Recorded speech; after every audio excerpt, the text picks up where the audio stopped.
ہم سفر سب ہے مگر کون ہے ہمراہ سبھی، آؤ تنہائی کا احسان اٹھا لیتے کیا کہنے سر۔ آئیے ہماری فہرست کے آخری شاعر، اس باوقار مجلس کے باوقار سر جناب پروفیسر شفیع رسول صاحب، جن کی سیمینار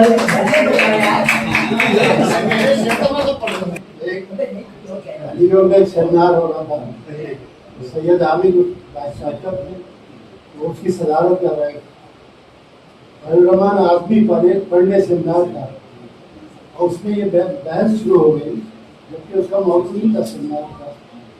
جب بحث شروع ہوئی تو شاعر بولے تھے کہ نقاد تھا، ہر آدمی آ رہا وہ یوں تھے، وہ یہ بولے تھے، جو زیادہ ہو گئی سید عامر نے بات نہ ہوگا ابھی سے۔ تو اشرف علی خان یعنی اردو کے رجسٹرار تھے، اس سے پہلے وہ بنگال کے کریکٹر تھے، تو انہوں نے کہا کہ بس ہم میں ایک بات کروں گا، نہیں چاہیے، بس ہم میں کچھ تھوڑی سی بات کہنا چاہتا ہوں۔ سید عامر نے کہا میں بحیثیت صدر حکم دیتا ہوں بیٹھے بیٹھتے ہوئے بولے ٹھیک ہے میں آپ کو گھر آ کے بتاؤں۔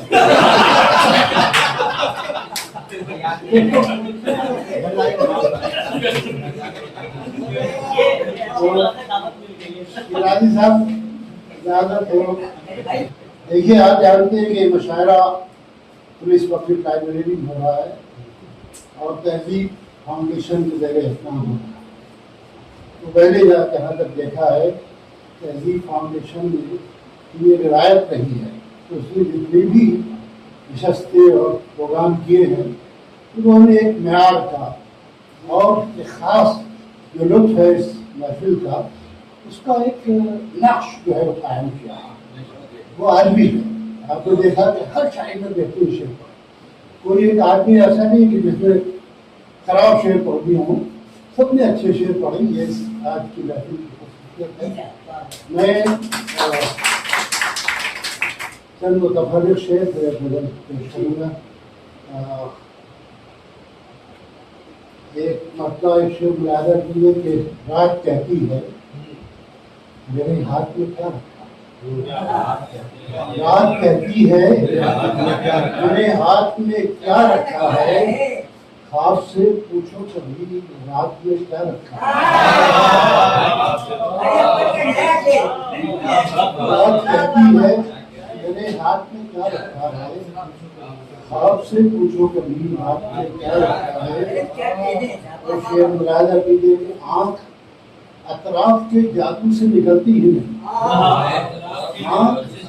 اطراف کے جادو سے نکلتی ہی نہیں۔ شہر کہتا ہے مضافات میں کیا رکھا ہے، اطراف کے جادو سے نکلتی ہی نہیں، شہر کہتا ہے مضافات میں کیا رکھا ہے۔ بہت شکریہ۔ ایک مطلب اور یہ سن لیجیے، شہر میں ایس چلا آیا تھا کس مطلب سے، شہر میں ایس چلا آیا تھا کس مطلب سے، دشت نے اس سے مگر بات نہیں کی تب سے۔ شہر میں ایس چلا آیا تھا، شہر میں ایس چلا آیا تھا کس مطلب سے، دشت نے اس سے مگر بات نہیں کی تب سے۔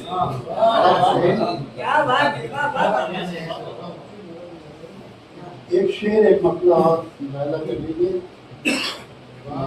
شہر جذبوں کے بسا خوابوں کو نگرانی دے، شہر جذبوں کے بسا خوابوں کو نگرانی دے، عقل کو طاق پہ رکھ دل کو جہاں بانی دے۔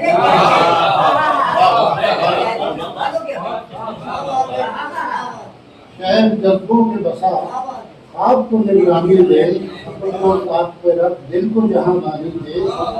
یہ شعر ملاحظہ کیجیے کہ طلب ایک سی دنیا کا تماشا دیکھوں، طلب ایک سی دنیا کا تماشا دیکھوں، دینا ہے کچھ تو مجھے تحفہ حیرانی دیکھوں۔ طلب ایک سی دنیا